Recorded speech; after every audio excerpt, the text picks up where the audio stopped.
Hey everybody out there in Holly Hill Nightland, this is Mr. Watson, your principal, talking. So glad you're tuning in. If you're tuning in, that means that your teacher has decided to join us for an awesome event. It's our school-wide book study. First of all, the importance of reading. I mean, you guys understand that when you are reading, you are, of course, gaining more knowledge. You know, when you read things, you learn new stuff. But also beyond that, you make connections. You make connections with other people and their points of view. And of course, you know, you learn about yourself and how you relate to your community and all of that. So you just become a wiser, sharper, smarter person when you decide to read. Does Mr. Watson read? Yeah, I read all the time. As a matter of fact, I read all day. You know, I read for my job, the responsibilities with my job. Of course, I'm reading school improvement plans and emails and correspondence with teachers back and forth. So there's professional reading, right? And then there's also, of course, reading for pleasure. And reading for pleasure is really fun because you can also, like in this book study, you can go and watch the movie after you read the book, and you can see all of the differences between the book and the movie, and that's always a fun thing to talk about with your family. So do like to read for pleasure. Some of you might say, hey, you know, I don't really enjoy reading. I'd rather play my video games, or, you know, I'd rather do something else like play outside. I really just don't like reading. Well, let me tell you, the best way to learn how to like reading, right, is to join a book study.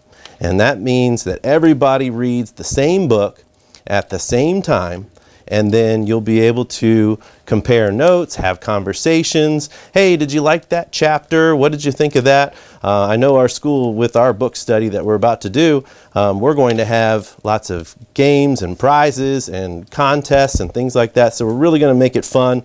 The adults are going to read the book. The kids in the whole school is going to read the same book at the same time. So what book is that? Well, it's the book Wonder. You probably have heard about it.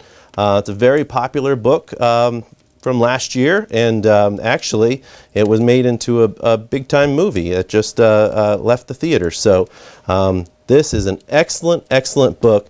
The theme of the book to me just resonates of kindness and how to be a kind person, and how to relate to people and take people for what they are and maybe not just how they look. So the best part about the book is that it's hilarious. There's a lot of funny chapters in the book. As you'll see as we read it together, you're really going to enjoy it. So I'm here today to read the first couple of chapters to you. The book is called Wonder by R.J. Palacio, and let's get started. Part 1, August.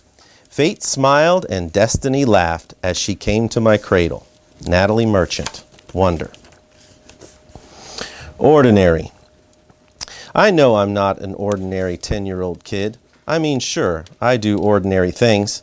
I eat ice cream, I ride my bike, I play ball, I have an Xbox. Stuff like that makes me ordinary, I guess.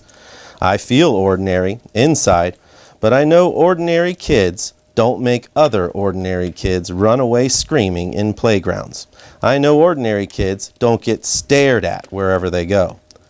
If I found a magic lamp and I could have one wish, I would wish that I had a normal face that no one ever noticed at all. I would wish that I could walk down the street without people seeing me and then doing that look away thing. Here's what I think. The only reason I'm not ordinary is that no one else sees me that way. But I'm kind of used to how I look by now. I know how to pretend I don't see people looking away. We've all gotten pretty good at that sort of thing. Me, Mom, and Dad, Via. Actually, I take that back. Via's not so good at it. She can get really annoyed when people do something rude. Like, for instance, one time in the playground, some older kids made some noises. I don't even know what the noises were exactly, but I didn't hear them for myself. But Via heard them, and she just started yelling at the kids. That's the way she is. But I'm not that way. Via doesn't see me as ordinary.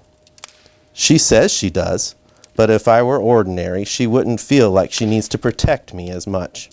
And Mom and Dad don't see me as ordinary either. They see me as extraordinary. I think the only person in the world who realizes how ordinary I am is me. My name is August, by the way. I won't describe what I look like. Whatever you're thinking, it's probably worse. Why I didn't go to school. Next week, I start 5th grade. Since I've never been at a real school before, I'm pretty much totally and completely petrified. People think I haven't gone to school because of the way I look, but that's not the reason. It's because of all the surgeries I've had. 27 since I was born. The bigger ones happened before I was 4 years old, so I don't even remember those. But I've had 2 or 3 small surgeries ever since then. And some big, some small. Because I'm a little for my age, and I have some other medical mysteries that doctors never really figured out, I used to get sick a lot. That's why my parents decided it was better if I didn't go to school. I'm much stronger now, though. The last surgery I had was 8 months ago, and I probably won't have any more for another couple of years. Mom homeschools me. She used to be a children's book illustrator. She draws really great fairies and mermaids. Her boy stuff isn't so hot, though. She once tried to draw me a Darth Vader, but it ended up looking like a weird mushroom-shaped robot. I haven't even seen her draw anything in a long time, and I think she's too busy taking care of me and Via. I can't say I always wanted to go to school, because that wouldn't exactly be true. What I wanted was to go to school, but only if I could be like every other kid going to school. Have lots of friends, and hang out after school, and stuff like that. I have a few really good friends. Christopher is my best friend, followed by Zachary and Alex. We've known each other since we were babies, and since they've always known me by the way I am, they're used to me. When we were little, we used to have play dates all the time, but then Christopher moved to Bridgeport in Connecticut. That's more than an hour away from where I live in North River Heights, which is at the tippy top of Manhattan. And Zachary and Alex started going to school. It's funny, even though Christopher's the one who moved far away, I still see him more than I see Zachary and Alex. They all have these new friends now. If we bump into each other on the street, they're still nice to me though. They always say hello. I have other friends too, but not as good as Christopher, Zach, and Alex were. For instance, Zach and Alex always invited me to their birthday parties when they were little, but Joel and Iman and Gabe never did. Emma invited me once, but I haven't seen her in a really long time. And of course, I always go to Christopher's birthday. But maybe I'm making too big of a deal about birthday parties. How I came to life. I like when Mom tells this story because it makes me laugh so much. It's not funny in the way that a joke is funny, but when Mom tells it, Via and I just start cracking up. So, when I was in my mom's stomach, no one had any idea that I would come out looking the way I look. Mom had Via 4 years before, and had been such a walk in the park, Mom's expression, that there was no reason to run any special tests.